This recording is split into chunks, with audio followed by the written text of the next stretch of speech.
Hello, everyone. We're back. It's been a couple months. A lot has happened. I got married. Daniel's in school, so we haven't been able to film too much together. But Anaheim just happened. Congratulations to the one and only Kamal Crooks, my man. Holy shit. Yes, yeah, Number yeah, yeah. six. He did it Title again. number six. My God. Historic event. Lot to talk about. But unfortunately, since I wasn't there, Daniel's going to take it away. He's going to talk about his tournament experience. I want to shout out Yggdrasil for being super patient with this review video with a playmat they sent over to us. Daniel's going to take over that review. He's going to compare it to his V1 and everything. And yeah, we're going to kick it right off. Daniel, take it away. All you. Hi. So what you see on the screen here right now is I actually played Can and Vanquish Roll this event.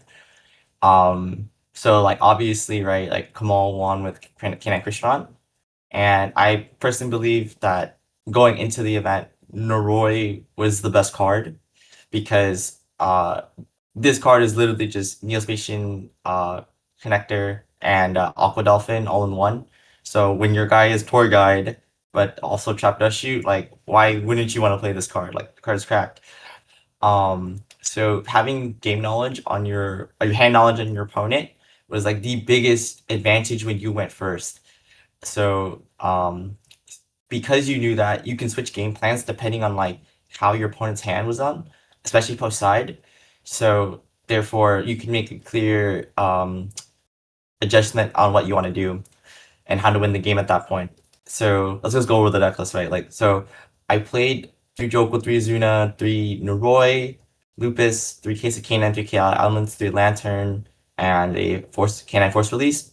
I played like a more of a canine deck more than anything, just because these cards just are so big. They're just free summons, but more importantly, your win condition is like werewolf going second. So like Case of Canine getting the 900 boost when they're interacting with you is so good, and werewolf is basically just Boral, so that card can act like 3 times if you put up 2 rippers. So it's like really strong. Also, like I think Izuna and Lantern are like crazy Yu-Gi-Oh cards. Like Izuna is just like an engine hand trap that gets you Lupus, and Lantern is just Debris Dragon. Like, and you can put them in attack mode. Like that's just ridiculous. Um, and yeah, like all these. So you basically have like a very consistent engine that just puts up 5 bodies for free, which we'll get to. Um, so the other thing, right? So you're playing a canine deck. Usually you need like, you can't play it pure for the most part, so you have to play like a secondary engine. I still chose Vanquish Soul over Crystron. As you'll see, you have 3 Mad Love, 3 Holy Sue, 3 Jiaolong, Raisin, Caesar, Borger, a Startup, a Staker Soul, and the Snow Devil, right? That these cards were hit last ban list, and it was Sacred Soul and Raisin are went to one. For this tournament, I did not miss those hits. Like especially because I played a bigger canine engine. And that's because Big Whistle wasn't the priority. It was just a way to get to K9. Um, and Holy Suit and Jiaolong are your 2 level 5s, and you have like instant access to them when you want them, which I think is like really what makes these cards like shine. Is like especially when you're like just revealing cards from your hand, just getting +1s for free, which I think is like the biggest advantage to these cards. Uh, I think the biggest one was like Caesar because like especially when you're doing the strategy that I'm doing, you need like back row hate, and Caesar just lets you like do everything for free. So I think that was like really good. The other reason why I chose to play these cards over Crystron was because these were just better standalone cards when you're trying to extend with them. The Crystron needs a lot of cards to be all playing on the board for it to start playing, especially when you had need Joko access. And I felt that cards like Holy Sue and Mad Love were able to like carry you, especially even Raisin too. So I chose those cards specifically. Um, and for hand traps, right, Ash and Fawalos were like my main priorities. Like I just saw every deck list playing these cards, even before the ban list. So like there's nothing else you can play in these slots.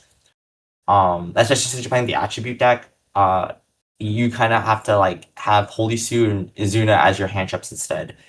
Um, as you'll see also, like in other deck lists, like for K9, there's an absence of Droll and Bell, which is my side deck, which we'll get to, but because you're playing the attribute deck, like these are the only attributes you can play. And then we have the card of the weekend, Artifact Mjolnir. So I think so I was actually playing this deck without this card for like a week. And every time I went to play Yummy Mitsu or like just in general, just testing in general, every time I got Fuwalos, I would attempt to just play and it would be super awkward because like I don't want to give anyone cards, but you still have to make a board. So you just put up I used to play Valon in my deck, and every time like I would make a suboptimal board, I would just lose because they just have a bajillion cards, and like the Mitsurugi cards are really good, the Yami cards are really good. They'll just push through everything, and you just can't play. You just die. So I think having Mjolnir in your deck gives you a chance to turn skip to Fualos, and puts up on very limited outs and hand traps that like people have the main deck. So and I'll be honest with you, like this is like a very normal thing in Yu-Gi-Oh! In the last like 10 years or so, where you need to like lock someone going first in order to give yourself a chance to like set up for their next draw to go for game. And Mjolnir was basically Artifact Scyther, Gimme Puppet, a Nightmare, in this current iteration of the format. So, the other thing I wanted to mention is that we still had the two other locks, which were like, was a Sanctifier in the Dragotail deck, and then you have Chimera Ibli in like the Yummy deck. Not that both are fake, but it seemed that like those two locks lose to Forbidden Droplet, which was also in Kamal's deck, and probably in other people's decks as well. With Mjolnir, you couldn't drop with this card because it already activated. So had the least amount of counterplay if it resolved, which is why I chose this lock in the first place. Um, as for my side deck, so if so the thing with this deck in particular with K9 is Norvoy is a card that would make people scoop instantly. Like I had a couple rounds this tournament where like if I went first, or if they did make me go first, uh, I would activate Norroy's effect to look at their hand, and they would just immediately scoop. So that was a huge advantage. That meant that like I have no prior game knowledge, to what their deck was. So like cards like Joel and Lockford and Dark Ruler were my like kind of handicap cards where if when they go first, I have a chance to win because I either draw them as my fifth or Dark Rulers as my sixth, and that got me in the game to play, which I think was like really really good. Um, Then Phantasmi was there in my side deck. I didn't really play at this tournament because I went first a good amount, and I just locked everybody. But it's also because there was a lack of pure yummy. I played one during Swiss, which mattered, but like oh, and Sky Striker too. But honestly, like I think pure yummy is gonna be obsolete very soon, as Yummy Mitsu is gonna be the tier 0 deck moving forward. Even though I think pure yummies is still a good deck in a really large tournament setting for like 14, 15 rounds. Um, but Phantasmes was there to pair it up with Dark Ruler, so I can beat like Surprise or like Cooksy. But then I saw a lot of Sky Striker on during the week of leading up to this event. So those decks will make me go first, and I was locking right. But the moment they saw that, they had to switch to going first, which Phantasmate helps a lot. And then against that deck too, I wanted to draw Bell for Limitscape. And Bell was like also like the biggest card with against Mitsurugi, Yummy, Dragotail, like all the decks this format. Like um if I would play Crystron, I'd also play like Bell and like Droll my deck moving forward. Like this was just these cards just overlapped into everything. So overall, like my side deck should have just been my main deck if I had a Crystron deck, basically. Um, but that meant that I had like a lack of spell and chat removal for floodgates and stuff. So that was like the risk I took for the dice roll for this event. And then probably like the MVP of my tournament experience, Prohibition. Um, this card is absolutely old, but so crazy. Like, if people played Salesman, I think that card like is good going second, but like Prohibition protects you going first, especially when like Call By is so popular, but everyone's playing Dominus Impulse in their deck. Just to beat this lock. So you if they flawless you against against the dark decks, you just call Dominus Impulse and like it's really good. A lot of times blind when they're not playing the dark decks, you just call draw and lock right as the first action, and most of the time they just have draw and just can't play and they get locked. So that's really good. But also what I did against like Yami specifically was like actually called Snatchy. They basically because that card is a link one and usually they're tuner to make their synchros. If they can't make that card, they can't synchro. Therefore, like they can't play Yu-Gi-Oh! Which I think is really strong. That happened around 8 versus Steve Klaus. Um, and it was like we had to call a judge just so that the way the card is ruled at the moment 'cause it has an errata, and yeah, long story short, like it was ruled in my favor. So you can't use it as material, you can't summon. So like it's just crazy. You can call Ray against Sky Striker too, and they can't play either. So I think that's like something that you can probably look into the future. Looking into this card, I think the card's nuts. I think it's also played into the future matches, like during splits too. So look out for this card. For my extra, two Rocket the Vanquisher, Saryuja, two Ripper, a Werewolf, your whole Nash Knight package, a Zeus, uh, Arc Rebellion Dragon for the Lunalight deck, and Mitsurugi. And I played the Dagda Lock, which is Dagda, Azalea, and Konkiri Princess. Um, yeah, like some of these cards here, there was like a second werewolf, a Balon, and a Typhon. I never really made those cards during testing. So at that point, I'm like, what could I play to give me auto wins? And in those spots and like playing Mjolnir gave me like a lot of auto wins that way. And the cards I mentioned before, I never missed them this weekend. So everything in my deck pretty much came up. Except for Zeus. Like I never really made that card either. And Arc Rebellion, like I was really scared of Lunalight, but I played none of it. So like because people were prepared for it, I guess. So it wasn't really a good choice for this YCS, even though people played it. Overall, no regrets. Like I really like this deck. All right, Daniel, how far did you go for this event? So so I went X3 day one. My losses were at rounds 2, 5, and 8. So I made day two, making 236 place out of 256 for to cut off. Um and fun fact, so round 10, Um, I'm supposed to play versus Sean Pittman, but that guy was a no show. So to anyone who knows about that guy is free. No shade to him though, but it's just a meme. Um, so and then round 11, like I said, I played to knock me out, right? I played Krishan. He wins the roll, so it literally goes out to game three, and he knows some of his Jokel search Izuna, set the quick play spell and passes. So I think he just bricks, right? Because like he just can't make a board. But he has hand traps, I find out.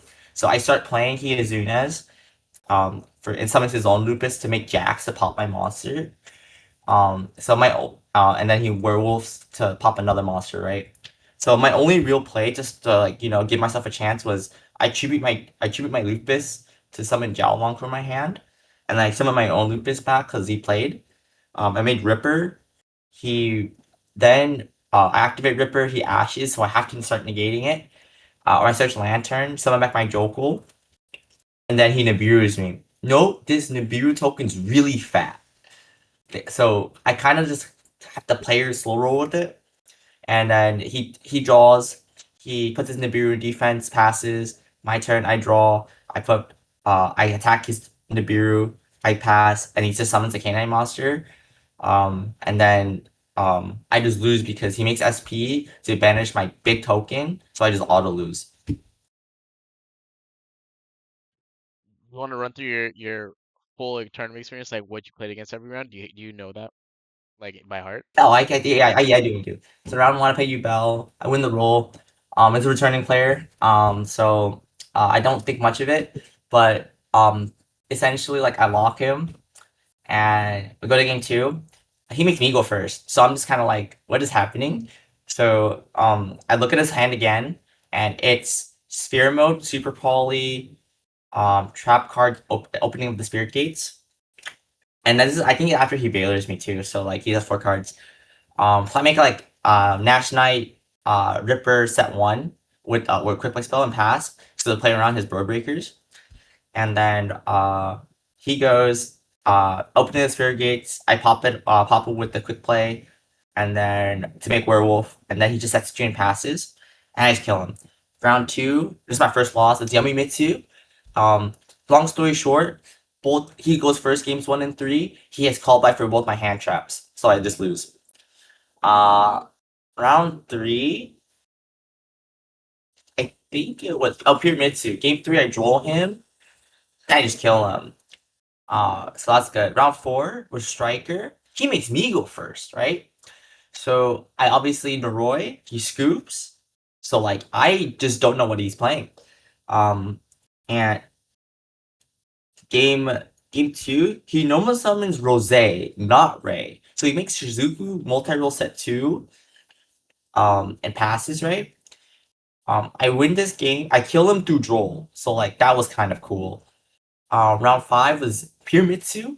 So this is a game where game one get double full almost.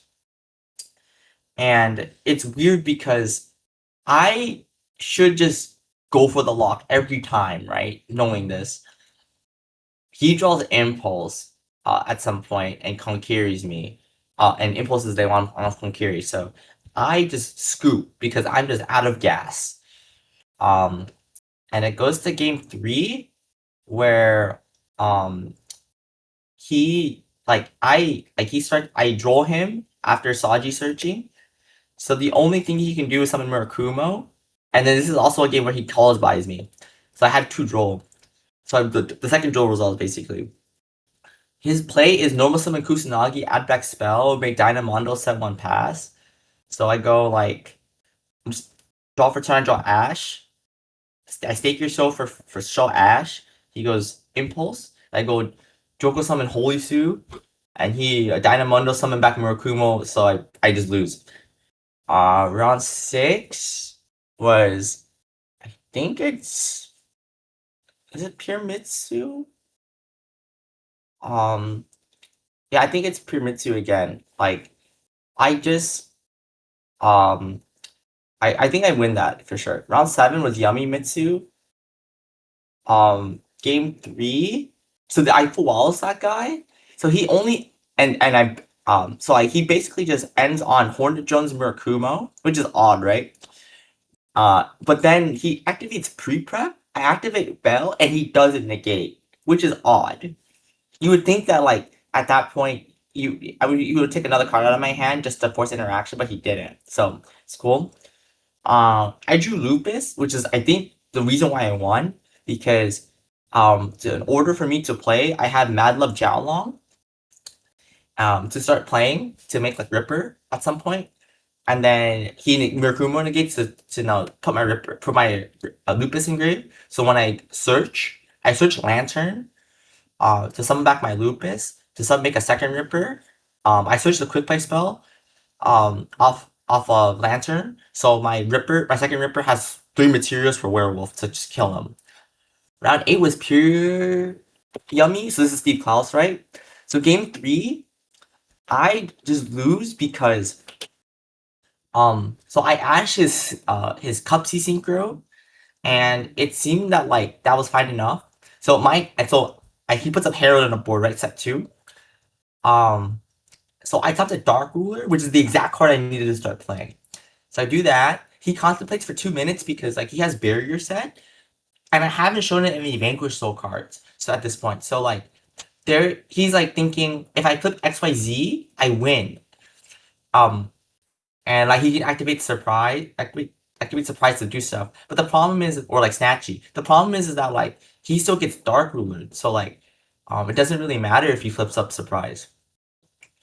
And long story short, like because he drolls me, I can only kill 2 yummy bodies and not Herald, because that's realistic. And ooh, malfunction. Um, but yeah, long story short, he wins because he top decks Cupsy. Round nine, I play versus the mirror actually, like Vanquish no Mirror. Game one, I go like activate chaotic elements, he ashes. And so I'm like, all right, that's fair. I go Noroi. summon Jokul, and I start playing there. And essentially, when I activate Noroi, he scoops. So game two, I have Ash Blossom, right? So I should hold this for like something that's important. He goes case of can I search Azuna? Now I'm thinking if he searched Azuna at this point, his hand has to be cracked. Like there's just no way. So I scoop. Game three, he has Ash Bell, right? I have a handful of yes. I go Noroi, he ashes. I go my own case of can just search Azuna. Um, then I special Azuna Stemp Lupus, activate Noroi to look at his hand. Because his hand is just engine after his bell, um, I use my Lupus to force out Bell, and then I also have Stake Your Soul to summon Holy Suit from the deck, so I just combo him, like lock him out, and it's this game. So that match ended like 15 minutes. Round 10 is Sean Pittman to buy again, and then you guys heard what happened about round 11 to knock me out. Gotcha. And then it's interesting that you chose the Vanquishable part for the K9 supplement instead of Crystron because Crystron just ended up winning the event. So do you feel like there's any like regret? Do you feel like there was like a gap in your testing? Like how did you make the determination like Crystron is just not the proper or like the correct side engine for K9? For me, I think it was just like my friend was playing Christian, right? Every time he bricked, it was like a bad brick. So like it just didn't feel right to like play more like dead engine cards and hope to draw Jokul. And then I think Charlie, he only played 2K out elements in his deck, so I think that's okay. I think he also played like 41 in his deck or something like that. Um, I think it's just the Holy Sue and Jialong and are just a lot more flexible. The other thing was like Mad Love connected Jialong and Holy Sue, so like that two card combination made Ripper. And if you just open Vanquisho cards, it was the same as opening K9 cards in that case to protect you from locks. Protect you from like Bell or like any Bestial. Like they literally have to have Impulse and play Pyramitsu. Just to prevent the lock from happening, essentially. And then why didn't you play Mitsu at all? Like I saw a lot of people were playing Mitsu. Like Mitsu was just everywhere. Like a top eight was like what six or five of the decks had some type of Like it Mitsu was in like it. four Mitsu. It was like yeah, it was like four Mitsu and Top Cut. And like yeah, I knew the people in Top Cut too. The reason I didn't choose Mitsu was because I felt that like yes, like Murakumo was really strong, the Kabakiri is really strong, and stuff like that. But those weren't auto wins. In this format, when I found out like I got a hold of Jesse's masterclass, right? And or my friends did, and they all told me that when Jesse said this format sucks, he complained about the lock the most. So why would you play like a mid range deck that even though it eats through hand traps, it still wasn't like an auto win. Like they didn't make people scoop. So yeah, you get to play better non-engine for sure, going second when you lost the roll. But like this Mjolnir lock is literally game every time. Like they just cannot play a card on the field. So therefore, like Mitsu wasn't like great. And also like looking at Triff's deck, right? If he just prepared for the mirror match, like he was on breakers, right? Like you just murdered the mirror match when that's the case, right? That wasn't in you both didn't floodgate each other. So at that point, like you're better off playing the dice roll and just banking on an auto win, looking at their hand and just guaranteeing a game. Like you just cause your opponent just couldn't play a card. It's like flipping Vandy's emptiness like in 2014, 2016, or like your opponent had or was it in the Krauss format, right? They just Jin locked them and like you needed to have Book of Eclipse. It's the same thing. Like your point you better put them on better habit basically. I think we'll save that floodgate discussion for another time. But is there Yeah, any yeah. closing thoughts you have, Daniel, for this quick video? Um, I burst my bubble after like 9 years. This felt very rewarding, even though I felt like I played a cheeky strat. This in the words of Jesse Cotton, this format sucks. This is for the next like 3 months or so. I hope people adapt very well. Droll's probably in everyone's main deck. I really think Yami Mitsu is probably going to be the tier 0 deck moving forward as more people start to realize that deck is broken, even though it's not the lock deck. I do think that there's going to be a lot more K9 moving forward. I really hope that it's like half Yami Mitsu, half K9.